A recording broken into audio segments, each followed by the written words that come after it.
संभल जो इसलिए जाना जाता था कि भाईचारे के साथ वहाँ रहते हैं लोग, वहाँ अभी से नहीं, सदियों पुराना भाईचारा हजारों साल से इसी तरह रहते आए हैं।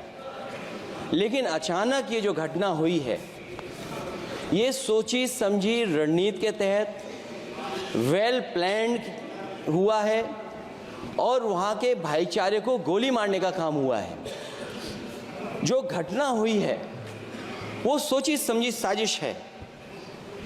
वहाँ जो खुदाई की बात लगातार अध्यक्ष महोदय देश में कोने कोने पर भारतीय जनता पार्टी और उनके सहयोगी और समर्थक शुभचिंतक बार बार खुदाई की जो बात कर रहे हैं अध्यक्ष महोदय, ये खुदाई जो है हमारे देश का सौहार्द, हमारे देश का भाईचारा, हमारे देश का गंगा जमनी तहजीब को खो देगा।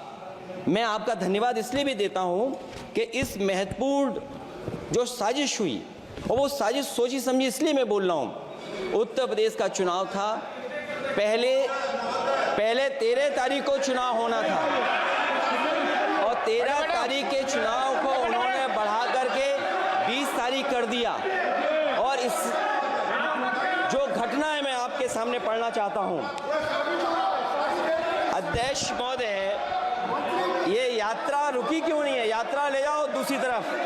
अध्यक्ष महोदय, संभल की शाही जामा मस्जिद के खिलाफ 19/11/2024 को सिविल जज सीनियर डिवीजन छंदौसी संभल में एक याचिका डाली गई। कोर्ट ने दूसरे पक्ष को, अध्यक्ष महोदय सुनिए, ये सुनना चाहिए, हम यूं ही नहीं कहते थे, आप तो संक्षिप्त में बोले। अध्यक्ष महोदय, हम यूं ही नहीं कहते थे कि संविधान ये मानती नहीं सरकार, हम यूं ही नहीं कहते थे कि संविधान नहीं मानती। जब प्लेसेस ऑफ वर्शिप एक्ट है, प्लेसेस ऑफ वर्शिप एक्ट है, हम बनते तो बहुत कुछ हैं। संभल के शाही जामा मस्जिद के खिलाफ 19/11/2024 को सिविल जज सीनियर डिवीजन चंदौसी संभल में एक याचिका डाली गई। कोर्ट ने दूसरे पक्ष को सुने बगैर उसी दिन 19/11/2024 को सर्वे के आदेश दे दिए। ताज्जुब की बात है, संभल के जिलाधिकारी संभल और पुलिस अधीक्षक संभल आदेश को पढ़े बगैर 2 घंटे के बाद सर्वे के लिए पुलिस बल के साथ शाही जामा मस्जिद पहुंच गए। जामा मस्जिद की कमेटी, जनप्रतिनिधि, उलेमा इकराम, सभी अधिवक्ताओं ने सहयोग दिया। जिलाधिकारी संभल और पुलिस अधीक्षक संभल ने 2.5 घंटे सर्वे के बाद कहा सब सर्वे पूरा हो चुका है और अब रिपोर्ट कोर्ट को भेज दी जाएगी। लेकिन दिनांक 22/11/2024 फ्राइडे को जुमे की नमाज के लिए लोग नमाज अदा करने के लिए जामा मस्जिद पहुंचे, लेकिन पुलिस प्रशासन ने बैरिकेड लगा दिया ताकि लोग नमाज न पढ़ सकें।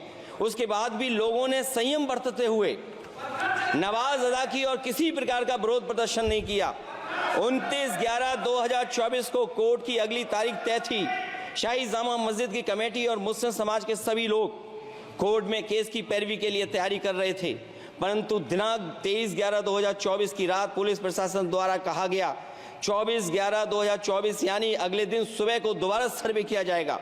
शाही जामा मस्जिद कमेटी और अधिवक्ता ने कहा कि इस सर्वे तो मुकम्मल हो चुका है, अब दूसरे सर्वे की क्या आवश्यकता है? कोर्ट के आदेश का हमने पालन कर दिया।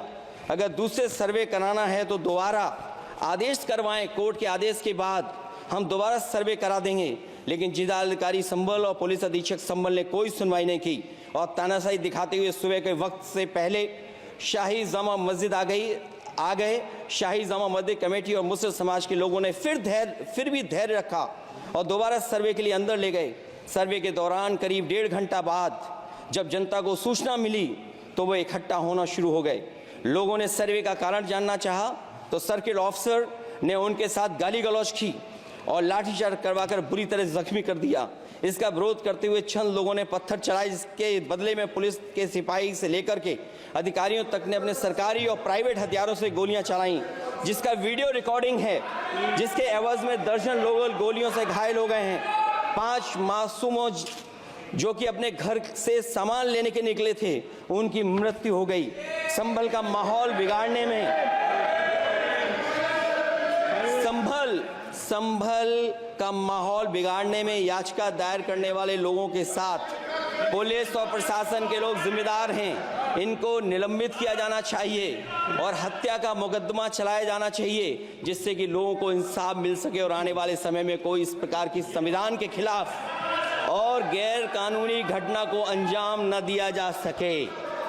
अध्यक्ष महोदय, ये लड़ाई दिल्ली और लखनऊ की है। No, please. कभी दिल्ली पहुंचे थे जिस रास्ते, वही लखनऊ वाले उसी रास्ते पहुंचना चाहते हैं।